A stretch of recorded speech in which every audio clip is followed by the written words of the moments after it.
Subscribe now. EU debates. We have just concluded another extraordinary Energy Council, just 6 weeks after the last one.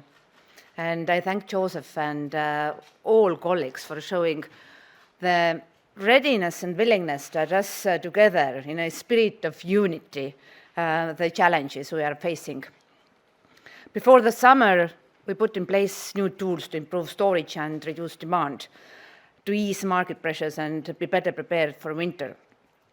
As the Russian manipulation continues with Gazprom's latest moves on Nord Stream 1, I think we can all agree that these were right decisions to make.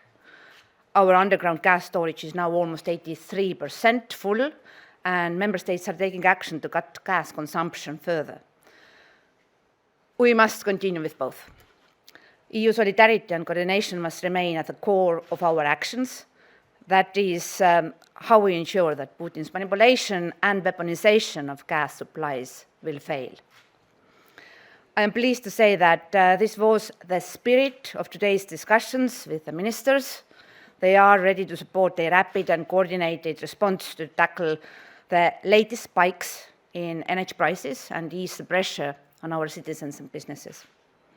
Over the summer, extreme weather conditions caused by climate change have increased the mismatch between energy supply and demand in several member states.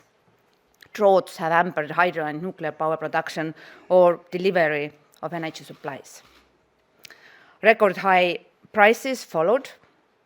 Our households and businesses need further relief and protection on top of all the measures member states have already deployed from our energy prices toolbox.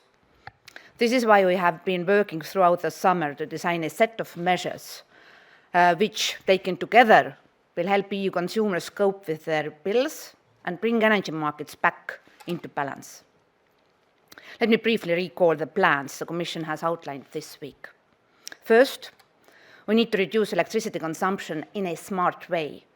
This means focusing on peak hours, which is when gas-fired power plants are brought online to cover high demand, driving up electricity prices. We intend to propose a mandatory target for member states to reduce consumption at peak hours. They will then have to implement it based on their national circumstances. Second, we need instruments that will ensure a fair distribution of revenues that are currently enjoyed by some of the energy sector. On the one hand, we propose to cap the revenues for inframarginal technologies. These are technologies that produce electricity cheaper than the price-setting gas power plants, but whose revenues are driven up by unprecedented levels by the price of gas. This measure will generate income that must be used by member states to fund support measures to energy users and reduce the price paid by households, SMEs, and industries for electricity. We will design our EU framework in a way that will allow national schemes to continue if they are consistent with this objective. We will set the cap at a level that preserves incentives for investment in renewables, which is one of the main benefits of the current market design. But it does not make sense to cap the revenues of low-carbon sources while leaving fossil fuels untouched. Fossil fuel companies' income has swelled over the past months, and we will therefore propose a solidarity levy on their profits. The revenues from the measure will be targeted to help vulnerable consumers and companies or have to be invested into renewables. The fourth area for intervention concerns the financial markets for energy products. The uncertainty created by Russia's behavior is causing additional stress for electricity trading. We need to stabilize the futures market and avoid that companies suffer because of liquidity problems. We will engage with securities and banking regulators to take swift action. We also will look into our temporary state aid crisis framework to see if we can streamline procedures to address liquidity gaps via state guarantees. As I have told the ministers today, the Commission also stands ready to develop a complementary index for LNG.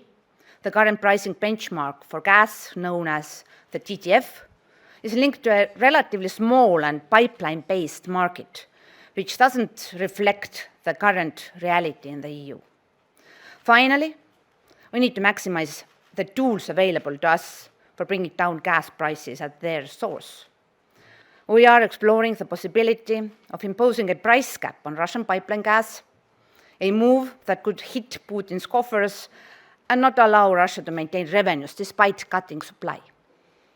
Russia's supply of pipeline gas to the EU has drastically gone down over the past year, dropping from over 40% last year to around 9% in recent days. We also intend to step up the work of the energy platform to negotiate lower prices for gas from other suppliers, and I plan to visit Algeria in the near future to discuss additional supplies to Europe. There is no one solution that will significantly lower energy prices and ensure our security of supply. We need to keep up our work and our determination on all fronts. Diversification of supply, demand reduction, and investments in renewables are essential to our plan to repower EU. I have also informed ministers about our energy cooperation with Ukraine. We have to continue supporting our Ukrainian friends, including by increasing electricity trade with them, which is mutually beneficial. This will allow Ukraine to earn revenues and will give the EU access to additional affordable electricity. I have called on the ministers to encourage stepping up electricity trading with Ukraine. As we discussed today, the time has come to add to our preparedness work further dedicated measures to ease price pressures and best use the revenues being generated in the market to serve our citizens. I want to thank again the Presidency for organizing this exchange of views, which gives me a solid basis to report to the President and continue our work. And we will be proposing unprecedented measures next week for an unprecedented situation. Thank you. Thank you very much, Commissioner.